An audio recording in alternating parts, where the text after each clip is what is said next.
हमारे निजानंद संप्रदाय स्वामी श्री देवचंद्र जी महाराज अपने जीवन की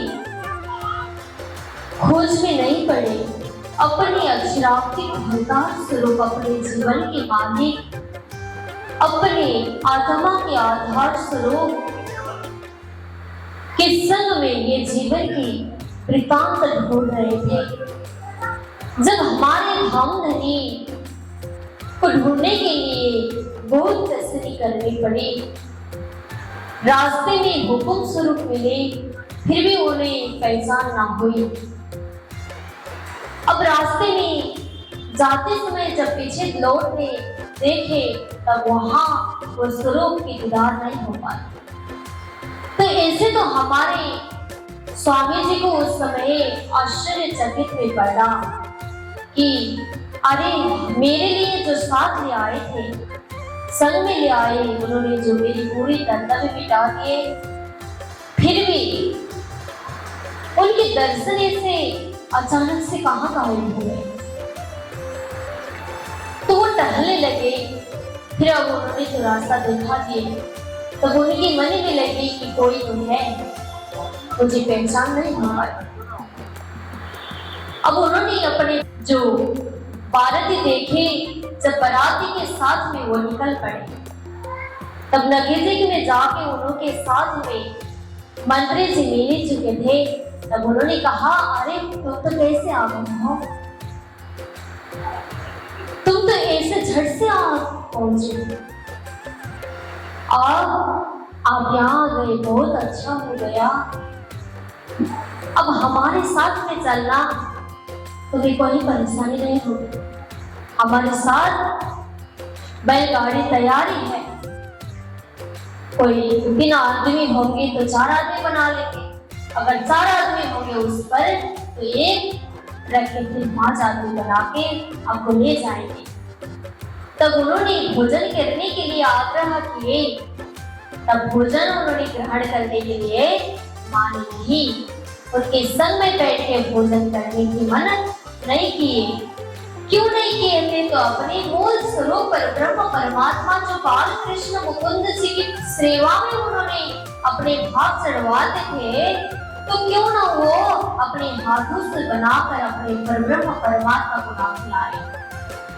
सबसे पहला उन्होंने अपने परब्रह्म परमात्मा को याद करते थे, तभी उन्होंने भजन करने की निर्णय करते थे। जब उन्होंने सबसे पहला अपने स्वरूप राज्य महाराज और उनके बाल मुकुंद जी के भोजन करवाते थे, तभी उनको मन प्रसन्न हो जाता था। इसलिए उन्होंने अपने हाथों से पूरी श्रद्धा भाव और निष्ठा से उन्होंने भोजन तैयार किए थे। तब हाथों से अपने बनाए हुए हाथों में जितनी श्रद्धा और भक्ति से हम परमात्मा के भोग लगवाते हैं, वैसे भाव से तो कोई बना भी सकते नहीं बना भी सकते, इसलिए उन्होंने साथ में भोजन करने के लिए मना किया। तो देखिए, हम जाते हो तो कोई अच्छे से भोजन मिले तो हम जल्दी से फटक से भोजन करते हैं, फिर अपने परब्रह्म परमात्मा की कोई भी चिंतन न होती, तब मन में लगने लगता है कि ये तो अच्छा भोजन बना है, क्यों ना हम क्यों ना करें। तब ये मन में लेके वो भोजन करने लगते थे। और तो फिर देवचंद्र जी के मन में कोई भी ऐसी सरकारें नहीं लगी कि इनके भोजन में अच्छा बना होगा तो मैं ग्रहण करूंगी, ऐसा नहीं लगा उनके मन में। तब उनके हाथों से बनाए हुए भोजन उन्होंने राज्य महाराज जो हुकुम स्वरूप रास्ते में मिले थे, तब उन्होंने निश्चय किया कि मैं जो स्वरूप को देखूं, अब तो मैं उसी स्वरूप को भोग कराऊंगा। बोले कृष्ण कन्हैया की, सदगुरु महाराज की। तब उन्होंने स्वरूप को दर्शन पाए तो ताको रसोई आरू का सका, अपने हाथों से बनाए हुए भोजन उन्होंने वो स्वरूप को भोग लगाए, उन्होंने स्वरूप को भोग लगाए कि जो रास्ते में जिस देश में उन्हें मिले थे, जिस भेष में आके उनको श्रद्धा किए थे, सेवा किए थे देवचंद्र जी को, उसी भेष को अब, उसी स्वरूप को अब क्या करने लगे, सेवा और ध्यान से भोग कराने लगे। तब अब 4 दिन लगातार कच्छ पहुंच जाते हैं। फिर रास्ते में उन्हें जो मंत्री जी मिले थे बराती के संग में, तब बराती के संग में जो मंत्री जी थे उन्होंने कहा हमारे बैलगाड़ी में 4 आदमी मिले तो उसी में आप बैठना। तब उन्होंने पूरी तरह तैयार किए। तब मंत्री जी ने कहा अब हमारे साथ में चलना, कोई परेशानी नहीं। तब वो लोग अब निकल पड़े वहां से। तब देवचंद्र जी महाराज ने थोड़ी समय विश्राम करके उनके संग में निकल पड़े। तब उस समय अभी भी शादी रात की समय होती है ना, तो रात के समय में शादी होती है तो उन्होंने दिन में निकलना पड़ता था। तो थोड़े समय उन्होंने अपनी नेत्र को आराम देकर वो निकल पड़े। बोले कृष्ण कन्हैया लाल की। तब देवचंद्र जी महाराज तो परमात्मा खोज में निकल पड़े थे। तब वो एक बराती निकले थे संसारिक कर्मों के लिए, संसारी बंधन के लिए। तो एक लोग निकले थे कहाँ से, परब्रह्म परमात्मा की खोज में, परब्रह्म परमात्मा को ढूंढने के लिए निकल पड़े थे। तब देवचंद्र जी महाराज लगातार कच्छ 4 दिन में पहुंच जाते हैं। इन भात देवचंद्र जी आए पहुंचे कच्छ में। कई लोग अपने ठौरा आप लगे खोज में। अब देवचंद्र जी महाराज अपने परमात्मा की खोज में निकल पड़े, अपने मालिक की खोज में निकल पड़े, अपने भरतार की खोज में निकल पड़े। तब उनके मन में लगा मैं क्यों ना अपने परब्रह्म परमात्मा को ना ढूंढूं।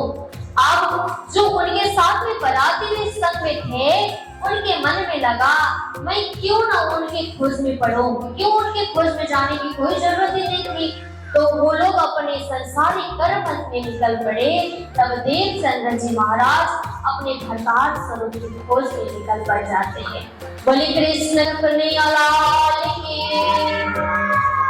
तब देवचंद्र जी के मन में लगने लगा कि अरे संसार में हर लोग को देखो कि सब मूर्ति पूजा ही करते हैं, क्यों उन लोग शास्त्र पूजन क्यों नहीं करते, मानसिक पूजा क्यों नहीं करते। ये मन में खटपट होने लगी। तब उनके मन में लगा अरे मूर्ति पूजा तो केवल श्रद्धा के लिए क्या करते हैं, पर उनमें साक्षात परमात्मा तो विराजमान नहीं होंगे ना। तो मैं अब ढूंढूंगी तो मध्यमा कहा गया है, जो सामान्य स्तर में ये मूर्ति पूजा को कहा जाया है। तो मैं क्यों ना अपने परब्रह्म परमात्मा को किस प्रकार से कसनी करके ही ढूंढूंगा, ऐसे उनके दिमाग में चलने लगे। उत्तमा मानस पूजा ग्रंथ मध्यम च मात पूजा च माध्यमा अधमा कल्पिता पूजा ब्रह्म की द्वा। तो कहते हैं मानस पूजा तो सर्व उत्तम है, तो फिर ग्रंथ पूजा मध्यमा कहा जाता है, तो मूर्ति पूजा तो सामान्य कहा जाता है। जो मूर्ति पूजा करते हैं तो उसको सामान्य पूजा की पद्धति में रखा जाता है। तो जो भूत प्रेत की पूजा होती है वो तो सबसे निम्न स्तर की पूजा होती है। तो मैं परमात्मा की खोज में कौन सी साधना करके, कौन सी पूजा करके अपने भरतार को मिल पाऊंगा।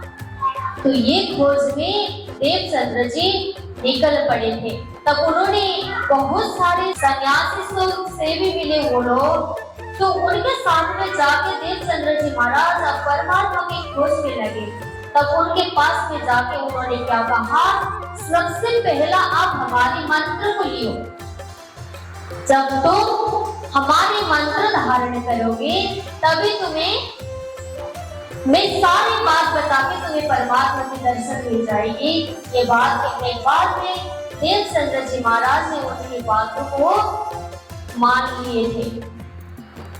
देवे नाम सुमीर ना से कर रहो तुम। उन्होंने श्रद्धा से नाम जप करने लगे। तब पूरी प्रणन उनसे उनकी मन मानने नहीं लगे। अब उनके साथ में रह के भी देवचंद्र जी के महाराज के मन तो भटक रहे हैं।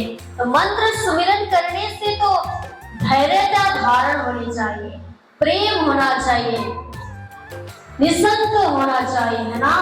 तो ये कुछ भी नहीं रहा। जब नाम लेने के बाद भी कोई फर्क नहीं पड़ा, तो कोई परिवर्तन ही नहीं आया जीवन में। जिस मंत्र को धारण करते हैं तो उस मंत्र से तो हमारी आनंदता प्रवृत्त होना चाहिए, जो हमारे अंदर श्रद्धा भाव प्रकट होना चाहिए। तो वो मन में नहीं रहेगा तो कैसे हम उस नाम की जप कर सकते हैं। हमारी भावनाएं स्थिर नहीं रह पाएगा, तब कैसे हम अपने जीवन को स्थिरता के तरह अपने हिसाब कर सकते हैं। ये कुछ भी नहीं रहा। तब उनके मन वहां टिकने नहीं लगा कि ये इन्होंने तो मुझे मंत्र तो दिया, लेकिन साक्षात परब्रह्म परमात्मा की कोई मुझे राह नहीं मिला। बोले कृष्ण कन्हैया लाल की। कोई दिन कहाँ रहे फिर चले जागा औरा, बड़े दीपक नगर फटे चले गए तीन गेट ठोरा। अब देवचंद्र जी महाराज नवनाथ योगी, गोरखनाथ योगी, मच्छेंद्रनाथ योगी, जलेंद्रनाथ जैसे बड़े बड़े योगियों के पास में भी जाने लगे। अब वहां जाके भी देवचंद्र जी महाराज ने उन लोग जो कहेंगे वो तो करना पड़ेगा। सबसे पहला गुरु के पास में जाने से तो गुरु जो बोलेंगे वही तो करना पड़ेगा। तो उनके साथ में उन्होंने जो कहे तो देवचंद्र जी महाराज ने उसी तरह करें। तब भी उनके मन आनंद प्रदान नहीं हुआ। तब उनके मन में आनंद ही नहीं आया तो वो कैसे वहां रह पाएंगे। लेकिन जो योगियों के पास में गए थे देवचंद्र जी महाराज, उनको वहां प्रख्यात कहा जाता था। सब लोग उनको मानते थे, वहां के लोग भी उन योगियों को मानते थे, कहलाते थे वहां राजगुरु। तो उन गुरुओं को वहां राजगुरु की उपाधि भी मिलती थी। बोले कृष्ण कन्हैया लाल की, सदगुरु महाराज की। तो वहां राजगुरु कहलाने के पास में भी सदगुरु महाराज देवचंद्र जी महाराज गए थे, पर उनके मन में उन्होंने दिए हुए जो मंत्र था वो भी ग्रहण किए। फिर उनका मन में वहां भी खटपट होने लगा। फिर बैरागी कापड़े में रहे कोई का दिना। तब देवचंद्र जी महाराज फिर कोई दिन बैरागी कापड़े के पास में रहने लगे। तब वहां भी कोई आनंद पैदा नहीं।